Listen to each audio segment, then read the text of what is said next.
മക്കൾ മരിച്ച അമ്മമാരുടെ ഒരു കൂട്ടായ്മയെക്കുറിച്ച് കേട്ടിട്ടുണ്ടോ? ഒരിക്കലും മറക്കാനോ മായ്ക്കാനോ ആവാത്ത ഹൃദയവേദന പരസ്പരം ഇങ്ങനെ പങ്കുവയ്ക്കാനും കാർമേഘം പോലെ ഉരുണ്ട് കൂടുന്ന ഹൃദയഭാരം ഇടയ്ക്കിടയ്ക്ക് കരഞ്ഞു തീർക്കാനും അങ്ങോട്ടും ഇങ്ങോട്ടും ആശ്വസിപ്പിക്കാനും അവരിടയ്ക്കിടയ്ക്ക് ഇങ്ങനെ ഒത്തുചേരും. മിനിഞ്ഞാന്ന് ഒരു പുസ്തക പ്രകാശനത്തിനായി വേദിയിലേക്ക് കയറിയ ഞാനല്ല പിന്നീട് വേദിയിൽ നിന്ന് താഴേക്ക് ഇറങ്ങിയത്. എൻ്റെ മനസ്സാകെ കലങ്ങി മറിഞ്ഞിരുന്നു. ഞാൻ സംഭവം പറയാം. 2 മാസം മുമ്പ് സൂര്യ എന്നൊരമ്മ എന്നെ തമിഴ്നാട്ടിൽ നിന്ന് വിളിക്കുന്നു. അവരുടെ മകൻ സായി സിദ്ധാർത്ഥ് ബ്രെയിൻ ട്യൂമർ ബാധിച്ച് 12-ാം വയസ്സിൽ മരിച്ചതാണ്. മരണത്തിന് മുമ്പ് അവൻ എഴുതിയ കഥകൾ ഗോഡ്സ് മാജിക് എന്ന പേരിൽ ഒരു പുസ്തകമാക്കിയിട്ടുണ്ട്. അതൊന്ന് റിലീസ് ചെയ്യണം. അത് എൻ്റെ പിറന്നാൾ ദിനത്തിനാവണമെന്നും ഡിഫറൻറ്റ് ആർട്സ് സെൻറ്ററിലെ മക്കളുടെയും മാതാപിതാക്കളുടെയും മുന്നിൽ വെച്ച് ആവണം എന്നുമായിരുന്നു അവരുടെ ആഗ്രഹം. പുസ്തകം അവരെനിക്ക് അയച്ചു തന്നു. ഈ ആൻ ഫ്രാങ്കിൻ്റെ ഡയറി കുറിപ്പുകളെ പോലെ ഓരോ വാക്കിലും ഒരുപാട് സ്വപ്നങ്ങളും പ്രതീക്ഷകളും ഒക്കെ ചേർത്ത് വെച്ച കുഞ്ഞു കുഞ്ഞു കഥകളാണ്. എന്തായാലും 10-ാം തീയതി എനിക്ക് കിട്ടിയ ഒരു നിധി പോലെ ഒരു പിറന്നാൾ സമ്മാനമായിട്ട് ആ പുസ്തകം പുറത്തിറക്കി. ഇനിയാണ് വേദിയിലിരുന്ന് അവരുടെ വാക്കുകൾ കേട്ടപ്പോൾ എൻ്റെ മനസ്സ് മരവിച്ചു പോയ ചില നിമിഷങ്ങളെക്കുറിച്ച് പറയാൻ പോണത്.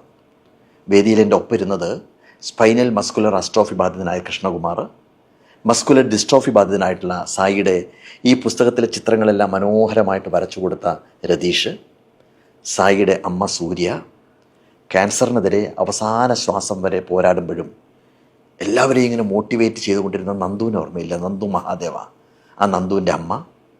അങ്ങനെ മക്കൾ നഷ്ടപ്പെട്ട അമ്മമാരാണ് വേദിയിലും വേദിക്ക് മുന്നിലും. അവരെല്ലാം വേദിയിൽ വെച്ച് പറഞ്ഞ വാക്കുകൾ നിങ്ങളൊന്ന് കേൾക്കേണ്ടതായിരുന്നു.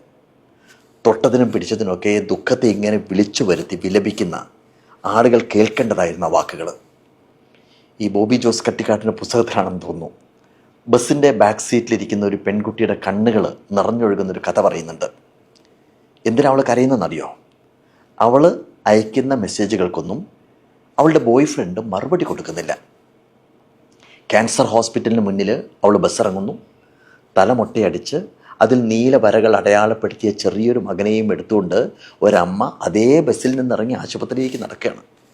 ഇനി ആ പെൺകുട്ടിക്ക് കരയാൻ എന്ത് അവകാശമാണുള്ളത്?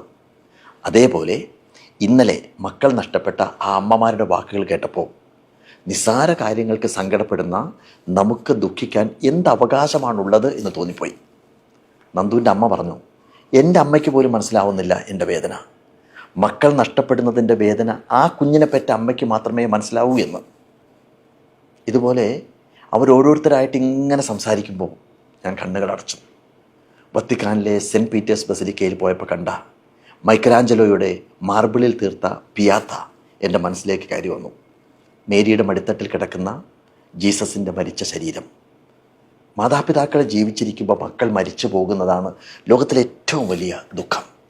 എന്നിട്ടും മേരി അവിടെ കണ്ണീരൊഴുക്കല്ല, വല്ലാത്തൊരു മ്ലാനതയോടെ മടിയിൽ മരിച്ചു കിടക്കുന്ന മകനെയും നോക്കി ഇങ്ങനെ ഇരിക്കുകയാണ്.